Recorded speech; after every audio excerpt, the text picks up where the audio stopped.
BRS MLC కవితకు మరో big shock తగిలింది. ఢిల్లీ లిక్కర్ కేసులోనే అరెస్ట్ అయిన కవిత జ్యుడిషియల్ కస్టడీ పొడిగించింది.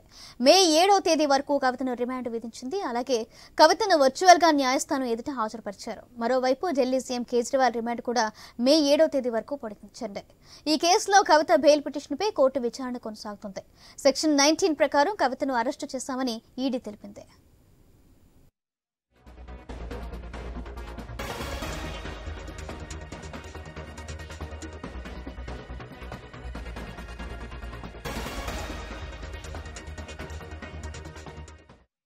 బీఆర్ఎస్ ఎమ్మెల్సీ కవితకు మరో బిగ్ షాక్ తగిలింది. ఢిల్లీ లిక్కర్ కేసులో అరెస్ట్ అయిన కవిత జ్యుడిషియల్ కస్టడీ పొడిగించింది. మే 7 వరకు కవితను రిమాండ్కు విధించింది. అలాగే కవితను వర్చువల్ గా న్యాయస్థానం ఎదుట హాజరుపరిచారు.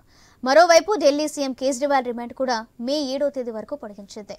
ఈ కేసులో కవిత బెయిల్ పిటిషన్పై కోర్టు విచారణ కొనసాగింది. సెక్షన్ 19 ప్రకారం కవితను అరెస్టు చేశామని ఈడీ తెలిపింది.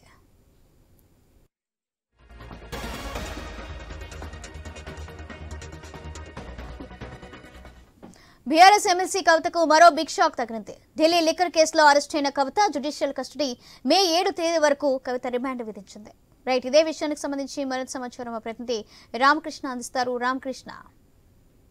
గురూజీ రామ్ నారాయణ్ జీ ప్రపంచ ప్రఖ్యాత జ్యోతిష్యులు ఇప్పుడు మన హైదరాబాద్ లో ఎటువంటి సమస్యలకైనా తక్షణ పరిష్కారం చేయబడను. సంప్రదించండి 96651137 9000004357. అయితే ఈ రోజు కవిత జ్యుడిషియల్ కస్టడీని పొడిగించారు.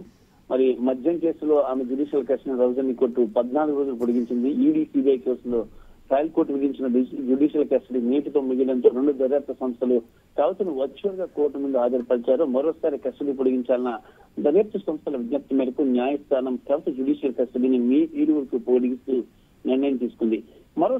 మరోవైపు సిబిఐ కేసులో బెయిల్ పై సోమవారం వాదనలు విన్న ఢిల్లీ రాజధాని కోర్టు తీర్పును రిజర్వ్ చేసింది. మే 2 ఉత్తర్వులు ఇవ్వనున్నట్టు ప్రకటించింది. ఈడీ కేసులో నిన్నటి విచారణకు కొనసాగింపుగా ఈ రోజు వాదనలు జరుగుతున్నాయి.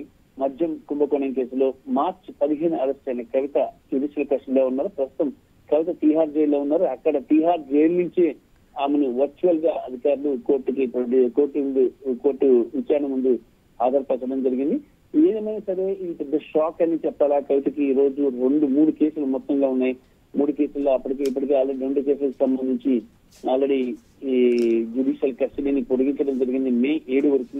మరి ఇంకా ఫైనల్ గా ఇంకా ఈడీ బెయిల్ అంశం సంబంధించి వాదనలు జరుగుతున్నాయి. దీనికి సంబంధించి మరికొద్ది సేపట్లో తీర్పు వచ్చే అవకాశం అయితే ఉంది. Right, thank you Ramakrishna.